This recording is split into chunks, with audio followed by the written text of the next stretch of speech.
Sa Kabikulan naman, Bangko Sentral, Kamsur at Department of Education nagtutulungan sa kampanyang turuan ang mga kabataan na mag-impok sa bangko. Ang detalye sa ulat ni Grace Rifama Simando ng Radyo ng Bayan, Naga. Yes, magandang hapon. Ang pagiging cellphone fanatic ng mga kabataan ngayon at sobrang pagkahumaling sa internet, lalo na sa mga games. Ilan lamang umano sa mga dahilan kung bakit hindi na nakakapag-ipon ng pera ang mga kabataan. Ipinahayag ngayon ni Bangko Sentral Kamsur Manager Danny Kalumag na mas ginugusto pa umano ng mga kabataan na ibili ng load ang pera kaysa pambili ng snacks at palaging may budget sa mga online games.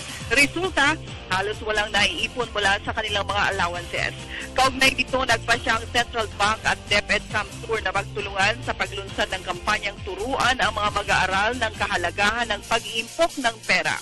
Serye ng mga financial lectures at seminars ang isinasagawa ngayon ng Central Bank sa mga paaralang elementary at high school, pati na rin sa mga tanggapan at mga LGUs. Ilan sa mga itinuturo ay ang pagbibigay gabay sa paghawak ng pera, pag-invest ng pera, pag-iimpok ng mga kabataan at ang mga tie-ups para sa mga pribadong bangko na babaan ang opening balance para sa mga mag-aaral at maliliit na negosyante. Radyo ng Bayan, Naga, Grace Simando para sa Telebisyon ng Bayan. Maraming salamat, Grace Simando.